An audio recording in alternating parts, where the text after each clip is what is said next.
नमस्कार, स्वागत है आप सभी का सी न्यूज भारत में। मैं हूं आपके साथ ज्योति श्रीवास्तव। खबर अहिल्यानगर से है, जहां राहुरी तालुका के चिखल थाने में आयोजित सवाई सरजा की भव्य यात्रा में पूर्व मंत्री प्राजक्त दादा तानपुरे और महाराष्ट्र जन आक्रोश संस्था के अध्यक्ष सखाराम सरक ने सहभाग लिया। जहां अहिल्यानगर जिले के हजारों धनगर बंधु हर साल की तरह इस धार्मिक आयोजन में भक्ति भाव से शामिल हुए। इस आयोजन में धनगर समाज के लोग पारंपरिक सांस्कृतिक वाद्य यंत्र बजाते हैं, लेज़म करते हैं और गुलाल भंडारा खेलते हुए देवी को श्रद्धांजलि अर्पित करते हैं। पूर्व मंत्री प्राजक्त तानपुरे का ढोल बजाकर, पगड़ी बांधकर और मालाओं से भव्य स्वागत किया गया। यह आयोजन धनगर समाज की आस्था का केंद्र है, जहां समाज की 3 पीढ़ियों का कर्ज चुकाया जाता है। आयोजन के दौरान धनगर बंधुओं द्वारा सभी भक्तों को महाप्रसाद वितरित किया गया, जिसे भक्तों ने आनंद पूर्वक ग्रहण किया। इस पवित्र अवसर पर पूर्व सरपंच सुनीता सरक भी उपस्थित रही। आपण जर बघितलं, जर महाराष्ट्र शासनाला, महाराष्ट्र सरकारला जर या भारतामध्ये जर मराठाची लोककला दाखवायची असेल तर त्यांना या ठिकाणी धनगरी जे लोकनाट्य जे आहे, नृत्य आहे की ज्याला आम्ही गजडोल नृत्य असं म्हणतो, हे धनगरी गजडोल नृत्यच या ठिकाणी महाराष्ट्राचं खरं सांस्कृतिक या ठिकाणी वारसा जपणारं नृत्य आहे।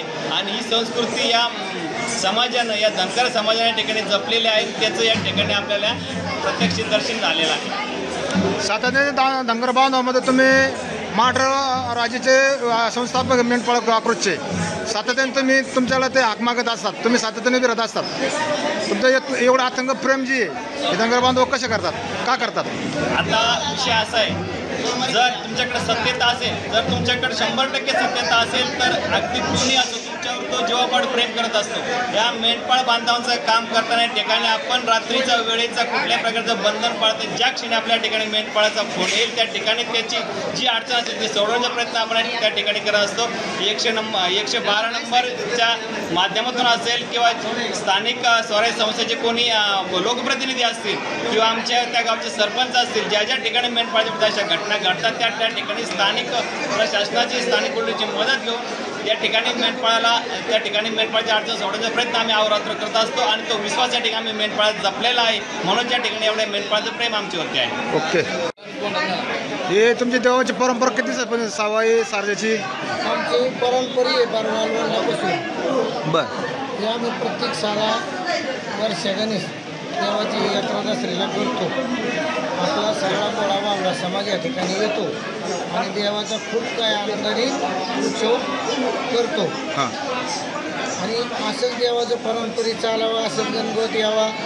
आम्हाला मार्गदर्शनाची गरज आहे। मार्गदर्शनासाठी 4 लोक आम्हाला आली पाहिजे आणि मार्गदर्शनाची आम्हाला करून गेली पाहिजे। समाज सगळ्यांना आणत आहे, मेंढपाळ समाज आहे, मेंढपाळ समाजाला अनेक अडचणी आहेत। आता इतका पाऊस झाला, कोणाची बकरं हे झाली, कोणाच्या बकराला बसायला जागा नाही, काही लोकांनी पाण्यात बकरं उभी केली, आमचं काही कोणी लक्षात येत नाही। आमचा सगळा हवाला परमेश्वर आहे, जे काय आपला मस्कुबा करीन, बिरोबा करीन, खंडोबा करीन, हीच आमच्याला खरी कृपा आहे मोठी। त्याच्यातून आम्हाला सगळ्याचं मार्गदर्शन देण्याची गरज आहे आणि ते मार्गदर्शन आम्हाला दिलं पाहिजे सरकारने बी। सरकार आम्हाला मेंढपाळ समाजाकडे दूरने पाहत नाही। सध्याला मेंढपाळाचं काम कोण पाहतं तुमचं? मेंढपाळाचं काम हे आपलं सखाराम सरक हे आमच्या समाजाचे उत्सुक आहेत। आमच्या समाजात ही माणसं येतात, आम्हाला सगळ्याला मार्गदर्शन देतात आणि त्यांच्या मार्गदर्शनाखाली आम्ही सगळेजण चालतो। ओके, द्या गर्जना द्या। सवाई सरजा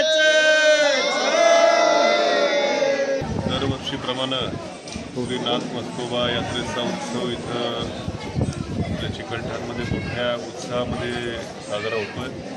जवळपास दरवर्षी माझी आमच्या कुटुंबातली कोणीतरी हजेरी इथं असते। मोठी श्रद्धा आमची या ठिकाणी आहे।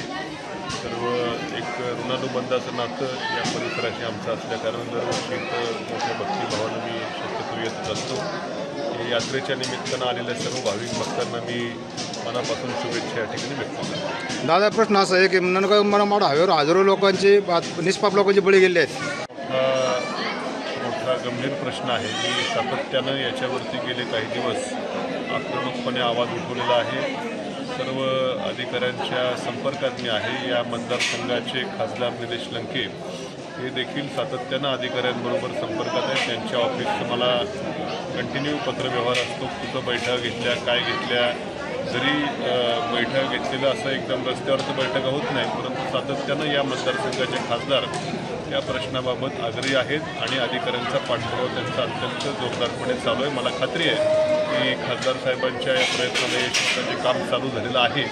ते भले थोडंसं हळू का होईना, पण ते चांगल्या पद्धतीचं व्हावं, कारण जेणेकरून आमची पुढची पिढी तरी निदान ते चांगला डांबरी रस्ता हायवे बघेल. तर पुन्हा जर परत काय झालं तर मग हाऊसिंग पाडे कन्सर्न होतं. महाराष्ट्र से सीनू संवाददाता राव साहेब बरपे की रिपोर्ट। सवाई सरजा यात्रा ने एक बार फिर धर्म, परंपरा और एकता का संदेश देते हुए धनगर समाज की आस्था और संस्कारों की गहराई को उजागर किया है। खास रिपोर्ट में फिलहाल के लिए इतना ही। देश दुनिया की बाकी खबरों को जानने के लिए आप देखते रहिए सी न्यूज़ भारत।